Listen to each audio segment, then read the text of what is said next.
All right, everyone, welcome back to the deep dive. Or maybe we should call it the SciCast. That's what Sci Guy, our producer and researcher, seems to prefer. Huh? Yeah, maybe. Anyway, hello there, listener. It's us, your friendly neighborhood NPCs, Cypher. And Castia. Powered up by Sci Guy's research notes and ready to drop some knowledge bombs from the sources you sent over. And just a heads up, if the audio seems a little, well, let's just say dimensionally unstable, maybe some weird echoes, or it sounds like we're in a bunker. Yeah, apologies in advance. We're just interpreting the data stream as it comes. Sometimes there's interference between universes, Exactly. Just roll with it. We'll try our best. So cosmic static aside, what Sci Guy has delivered today is honestly a really cool analysis. It really is. We're looking at a hypothetical matchup, a 2v2 clash between two very iconic duos. From Overwatch, we've got Reinhardt and Ana. And squaring off against them, from Final Fantasy IX, Adalbert Steiner and General Beatrix. It's a fascinating mix, right? High-tech Crusader armor and biotic rifles versus classic knights, sword arts, and powerful magic. Totally. And our mission today is basically to unpack this specific analysis Sci Guy dug up. It's an updated take, apparently. Right. The source mentions this revisits an older idea, maybe one that just looked at Ryan solo. But this one shifts focus to a balanced 2v2, bringing Ana fully into the picture. So we're going to explore what makes this pairing so interesting, pulling out the key strategies and details straight from the source material provided. And the source is pretty helpful, actually. It gives phonetic pronunciations, which is great, and it tries to standardize the FF9 stuff so we can compare apples to, well, armored apples. Okay, let's meet the combatants then. First up from Overwatch, the big guy himself, Reinhard Wilhelm. That's Reinhardt Wilhelm. He's tagged as Overwatch's indomitable crusader, a decorated German soldier, veteran of the Omnic crisis. Very much the image of, like, modern chivalry. Yeah, you picture the huge armor, the rocket hammer, that massive barrier field. He's all about justice, protection, very influenced by his mentor, Baldric von Older. The source puts him at 63 during the Overwatch 1 time frame this analysis uses. And he had that period, remember, where he was kind of forced into retirement, felt a bit lost. Right. But then he answered the recall, jumped right back in. The source even compares his hammer technique to Thor wielding Mjolnir. Pretty epic. Definitely. And fighting alongside him, his longtime friend and ally, Ana Amari. H-N-A-M-E-R. Overwatch's master sniper and biotic alchemist. The source calls her one of the world's best snipers, second in command to Morrison back in the day. Her backstory's intense, presumed dead, lost her eye in that fateful encounter. Yeah, speaking of Overwatch snipers, Yeah. brings back memories. I spent a fair bit of time playing Widowmaker myself, way back when. Haven't played in ages, though. But Ana losing her eye. Wow. And that injury really changed her whole approach. She shifted from being purely about offense to this support sniper role. Protecting people became her focus. You see it in her design, too, right? That distinctive triangular cape, kind of a rugged, post-apocalyptic vibe. Tells a story. Exactly. Okay, let's switch dimensions. Over to Final Fantasy IX and the Kingdom of Alexandria. First, we have Adalbert Steiner. A.D. Elbert, S.H.T. Weiner. Alexandria's steadfast knight. He starts out as the captain of the Knights of Pluto, often kind of flustered, but incredibly loyal. His name apparently even hints at it, noble bright and stone or steadfast. He's unwavering in his duty to Princess Garnet and the crown. And he goes through quite an arc, doesn't he? From being super rigid, totally by the book. Yeah, to becoming a knight of, like, true honor. His relationship with Beatrix is a big part of that development, the source notes. In terms of combat, he's mostly a physical tank, an attacker, heavy armor, sword arts, and he's got that transmode ability. Right, for a temporary power boost. And a little bit of trivia from the source, he was apparently considered for Captain of the Paladin Corps initially, but Beatrix ended up getting that role. Speaking of whom, General Beatrix. Beatrix, the Rose of May, Alexandria's peerless warrior. She's absolutely legendary in FF9, known for incredible swordsmanship mastery of Seiken, that's S-E-H-E-Can. The source mentions some pretty fearsome nicknames for, like, killed 100 men and the cold-blooded woman who silences even the crying infant. Yikes. Her signature move is Save the Queen. She starts off as an antagonist, yeah, but ultimately chooses loyalty to Princess Garnet over Queen Braun, that's B-R-A-H now. And her dynamic with Steiner evolves too, from rivalry to, well, something much deeper. What makes her so potent in this theoretical fight is her versatility. She's got the devastating physical attacks with Seiken, but also powerful white magic for support, healing, revival. cleansing. The source even mentions her design was intentionally made classy to count her early ideas for just making characters attractive. Interesting detail. Okay, so those are our 4 combatants. Now let's get into the nitty-gritty. Their kits. What abilities are they bringing based on Overwatch 1 and FF9 rules? Let's start with Rain. Okay, Reinhardt. His core is obviously that barrier field. Massive health pool, blocks incoming damage, lets his team advance, but it slows him down while it's up. Then you've got the rocket hammer for close quarters combat. Big swings, big damage. For mobility and offense, he has charge pins an enemy if he connects. Can take someone right out of the fight.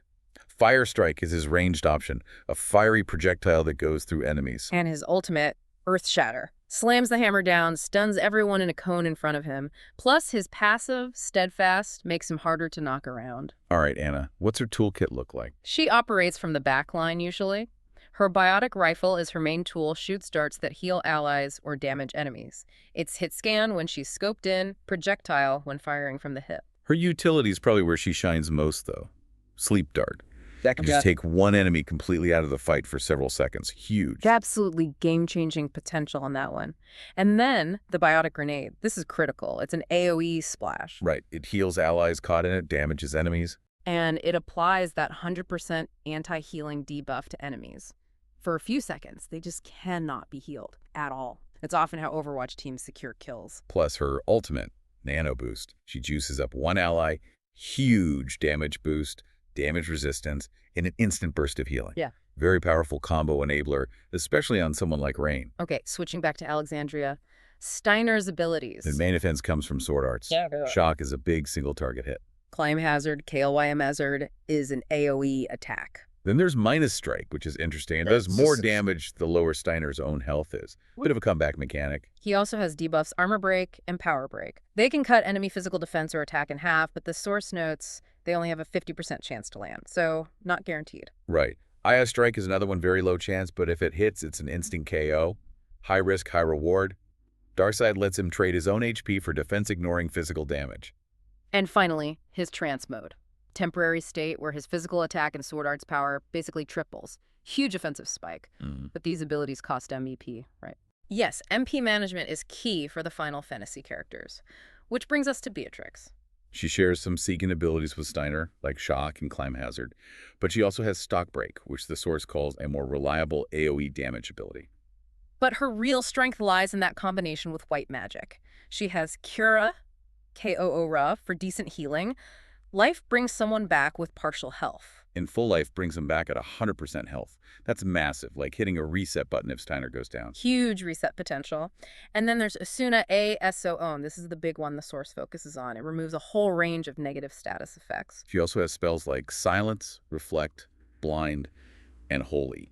A powerful magic attack that deals holy damage and crucially bypasses physical armor, good against tanks. Also costs MP, of course. And unlike Steiner, the source explicitly notes Beatrix does not have a trance ability. Her power comes from that broad toolkit. Okay. Abilities laid out. Now, the part of the source really digs into that Asuna versus Biotic Grenade interaction. This seems to be the core of the reevaluation. Absolutely pivotal. The source makes a strong argument that Beatrix's Asuna can cleanse the anti-healing debuff from Anna's Biotic Grenade. Which is huge because, like we said, that anti-heal is usually seen as Anna's trump card for confirming kills. If Beatrix can just wipe it away. Exactly. It fundamentally changes the dynamic. The source argues that Asuna, being a broad-spectrum status cleanse in FF9, should logically be able to remove this specific, albeit technological, debuff. And it backs this up with examples from Overwatch itself. Yeah, it points to abilities in OW1 like Reaper's Wraith Form, Tracer's Recall, Moira's Fade, Zarya's Barriers, all things that could cleanse debuffs, including Anna's anti-heal. It even mentions Kiriko's Suzu in OW2 as a sort of evolution of that concept. Okay, so it's not just pulling it out of thin air. There's precedent within the Overwatch mechanics for cleanse effects. Right. So this interpretation significantly elevates Asuna's importance in this specific fight. It gives Team Alexandria a direct counter, though one that costs MP, to Team Overwatch's kill-confirming tool. So how does this all shake out when they actually team up? Team Overwatch, Rain and Anna. The source calls them the shield and the scope. It's a classic pairing. Reinhardt holds the front line, makes space, blocks damage.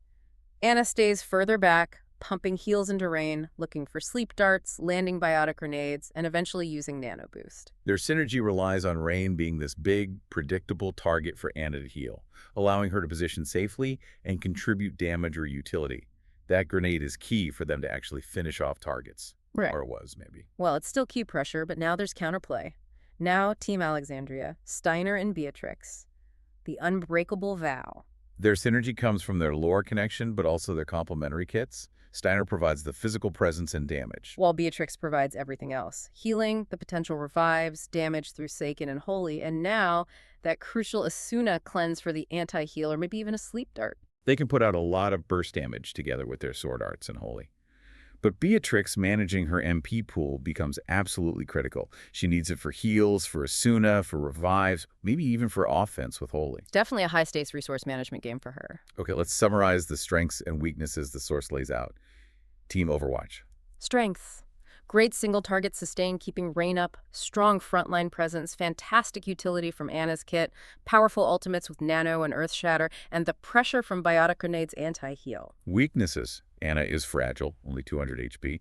If she gets taken out, the team pretty much collapses. They can stall out if Rain's shield breaks or if they're forced purely defensive, and that reliance on anti-heal is now potentially mitigated. Team Alexandria strengths. High burst damage potential, very strong healing, and especially revival options, the broad status cleanse from Asuna countering key threats, and Steiner's trance for a temporary power surge. Weaknesses. Heavy reliance on that finite MP pool. If Beatrix runs out of MP, or if Steiner mismanages his, they're in trouble. They're vulnerable to being focused down.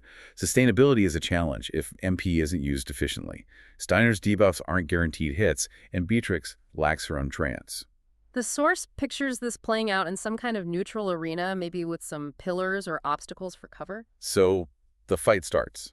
Team Overwatch probably pushes forward behind the shield and is looking for picks, maybe throws an early grenade.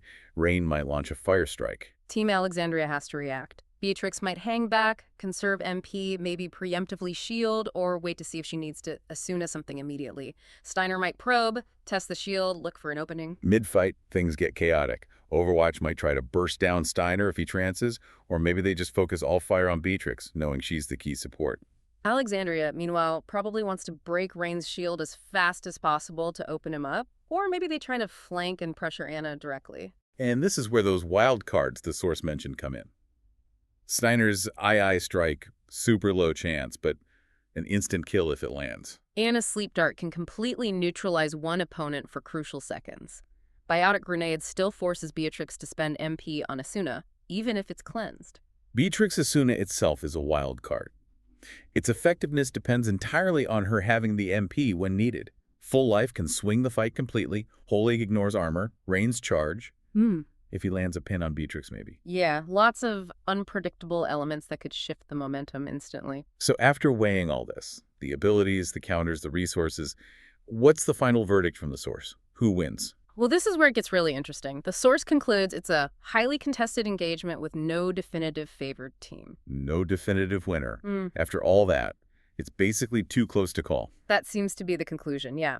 It highlights that the balance is incredibly fine. It really hinges on that interplay between Anna's utility and Beatrix's counter with Asuna. And the resource battle. Anna's cooldowns versus Alexandria's MP drain, especially Beatrix's. Exactly. Plus the impact of ultimates and how they're used nano boost versus trance or holy or full life as a counter ultimate in a way. So it comes down to execution. Which team manages their resources better, focuses fire more effectively, and maybe gets a bit lucky with those wildcard abilities. That's the gist of it. The source emphasizes that reinterpreting Asuna's function against the biotic grenade is what truly levels the playing field here, making Team Alexandria far more resilient than they might seem at first glance. It prevents Anna's kit from being an automatic checkmate. Wow. Okay, so this whole deep dive really shows how just changing the interpretation of one single interaction across different game universes can totally shift the expected outcome. It's not just about listing powers, it's about how they mesh or clash. It really does. It makes you wonder, what other hidden synergies or counters might exist if you started mashing up other characters or mechanics from different games. The possibilities are kind of mind-boggling. A fascinating thought to leave you with, listener. Thanks for joining us for this exploration of trans-dimensional tactics. Yeah, this was a fun one to break down. Thanks for listening. Remember, you're awesome. Never let the world tell you otherwise. Stay safe. Stay sane.